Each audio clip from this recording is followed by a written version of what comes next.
睡前听完一本书，今天我们读反内耗心理学。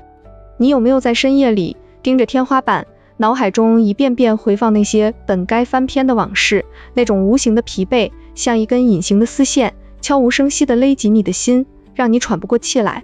这就是内耗，那种自己与自己为敌的苦难。今天我们一起走进这本书，探寻如何从这无形的枷锁中解脱，找回内心的平静与力量。马昊天，这位畅销书作家，心理学的忠实爱好者，同时还是影评人和资深策划人，如今担任高级产品经理。他的人生轨迹像一部跨越领域的冒险故事，从引进国外经典作品到创作自己的心理学读物，他总是试图用文字桥接人心与现实。写作反内耗心理学的动机源于他亲眼目睹太多人在情绪的泥沼中挣扎，包括他自己。他相信内耗不是命运的诅咒，而是可以化解的谜题。通过这本书，他想告诉你，情绪不是敌人，而是可以驾驭的伙伴，帮助我们从自我消耗中重生。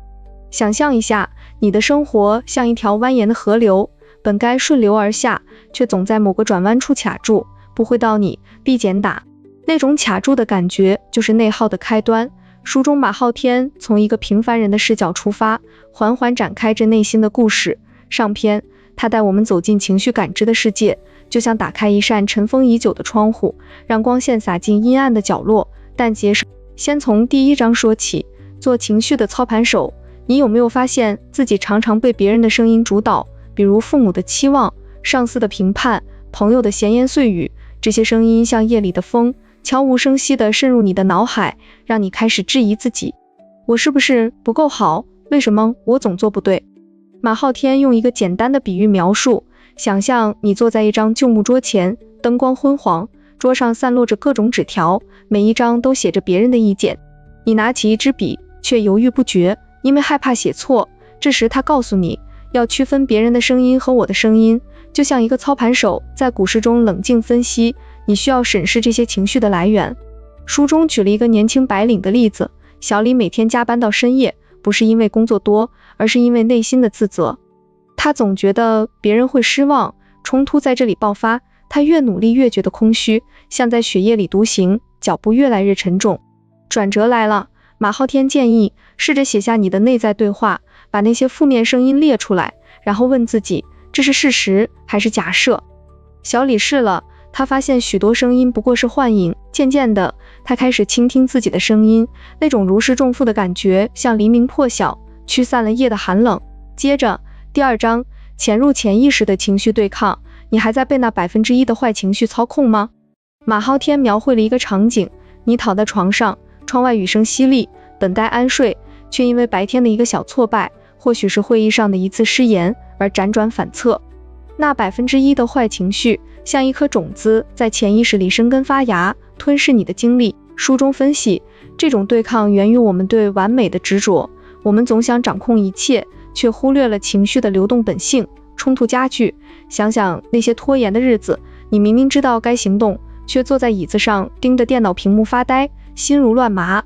马昊天用心理学原理解释，这是认知失调的表现，你的一部分想前进，另一部分在恐惧失败。转折点在练习情绪转弯，当负面情绪来袭时，别硬抗，而是问自己，如果我接受它，会怎样？书中有一个中年女性的故事，小王在职场中饱受内耗，她总为过去的错误自责，像背着一个沉重的行囊。马昊天引导她通过冥想，想象那些错误如落叶随风飘散。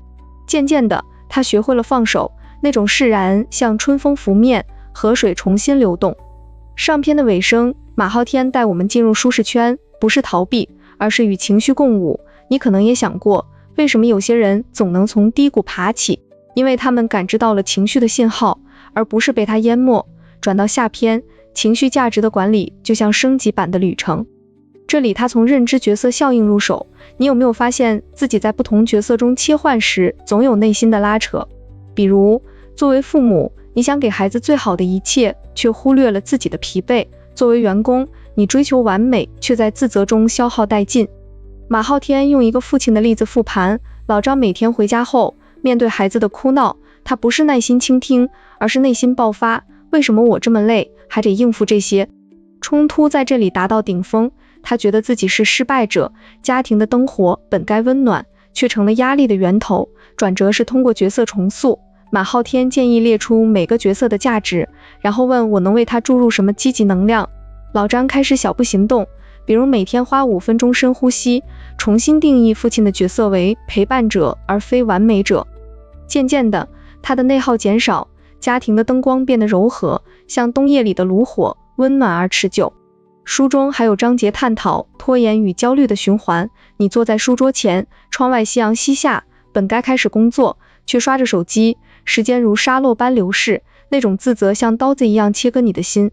马昊天分析，这是回避机制在作祟，我们用拖延逃避失败的恐惧，冲突激烈，越拖延越焦虑，形成恶性循环，像陷入泥沼，越挣扎越深陷。转折在行动优先的原则，别等完美，先迈出一小步。书中一个学生的故事，小明备考时总内耗，他想象考试失败的场景，夜不能寐。马昊天教他用时间合法，设定15分钟专注时间，不求完美，只求开始。结果他发现行动本身就是解药，那种成就感像雨后彩虹照亮了前路。在深入自责与纠结的部分，马昊天描绘了一个场景，你站在镜子前，灯光映照出疲惫的脸庞，回想一天的失误，自责如潮水涌来。为什么我这么笨？这种内耗像无声的哭泣，消耗你的生命力。书中解释，这是内在批评者的声音，源于童年或过去的创伤。冲突转折，通过自我慈悲练习，对自己说，我已经尽力了。一个女企业家的例子，她总为决策纠结，夜里失眠，马昊天引导她写慈悲信，给过去的自己写信，谅解那些错误。渐渐地，她从自责中解脱，那种平和像秋叶落地，轻柔而自然。整个故事复盘下来，马昊天不是在讲抽象理论，而是用一个个生活片段串联，像一部内心的人生剧，冲突层层叠加，从感知到管理，转折点总在领悟的那一刻到来。你会感受到那种节奏，从纠结的泥沼到释然的彼岸，就像一条河，经历了激流，最终归于平静。书中最触动人心的场景，莫过于一个关于内在冲突的命运转折。想象一个寒冷的冬夜，你独自坐在窗边，外面雪花纷飞，屋内灯光昏暗，你回想一生，那些未完成的梦想，那些自责的夜晚，那些被内耗吞噬的时光。马昊天在这里描绘了一个中年男子的故事，他叫阿民，一生在职场打拼，却总在关键时刻退缩，冲突达到巅峰。他面对升职机会，却因恐惧失败而放弃。回家后，面对妻儿的目光，他崩溃了。那一刻的哭泣，不是为别人，而是为自己。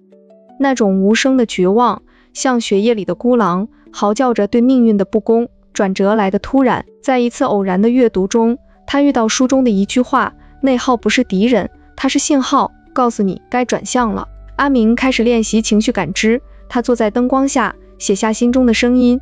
渐渐地，他发现那恐惧源于儿时的阴影，领悟的那瞬间，像一道光刺破黑暗。他选择行动，申请那个职位，不再纠结结果。那一刻的释然，泪水混合着微笑，他终于明白，活着的价值不是完美，而是勇敢面对内心的风暴。这个场景高潮迭起，从绝望的谷底到领悟的峰顶，让你不由得停顿，深吸一口气，感受到人性的脆弱与坚强。结合这个内心的故事，马昊天阐释的核心思想是对抗内耗的艺术，那不仅仅是心理学技巧，更是人生哲理的升华。你有没有发现，命运往往不是外在的枷锁，而是我们自己筑起的墙？内耗如同苦难的化身，它吞噬希望，让人性在荒谬中挣扎。但书中告诉我们，希望就在对抗中诞生，就像活着中的福贵，在生与死的边缘学会了坚持。或命若琴弦里那盲人琴师，在黑暗中弹奏出生命的旋律。我们的人生也充满这样的荒谬，我们为难自己，却忽略了活着的价值。哲理金句一：内耗是心灵的牢笼，但钥匙始终在你手中。马昊天强调，情绪感知是第一步，他教我们区分真实与幻影，不再让1%的坏情绪主导99%的生活。这升华到人性，我们生来就有爱与责任，但内耗让我们遗忘。想想那些夜晚的沉默，你自责时，其实是在逃避责任，对自己的责任。通过情绪管理，我们找回意义，行动优先，先完成，再完美。这不是对抗命运，而是与命运共舞。另一个金句，反内耗不是消灭情绪，而是让它成为你的盟友。书中结合案例，阐释人生的苦难并非无谓，它是通往释然的阶梯，就像雪夜后的黎明，内耗的绝望会引领领悟的曙光，最终抵达释然的平原。这哲理触及灵魂，活着的价值在于爱自己，不再为难自己。马昊天用心理学原理升华，认知失调是常态，但自我慈悲是解药。他提醒我们，人性本善，却在荒谬中迷失。希望不是天赐，而是通过责任与行动铸就。对抗内耗就是对抗内心的死亡，重生为更有意义的存在。在情绪高潮后，这种升华如涓涓细流，润物无声。它告诉我们，人生不是直线，而是充满转折的旅程。内耗虽苦，却是我们成长的土壤。最终，哲理归于一点，活出价值，不再消耗自己，而是注入能量，去爱，去责任，去追求。听着听着，你或许已经感受到内心的共振，那些曾经的纠结、焦虑、自责，仿佛在书中找到了镜像。今天，我们一起读完《反内耗心理学》，它不是一本冷冰冰的指南，而是温暖的陪伴，帮你从内耗的泥沼中拔出双脚，重获自由。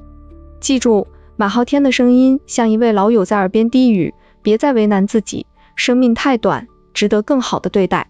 现在我想问你一个问题，今晚当你躺在床上，脑海中浮现那些旧事时，你会选择继续内耗，还是试着转个弯，让情绪成为你的力量？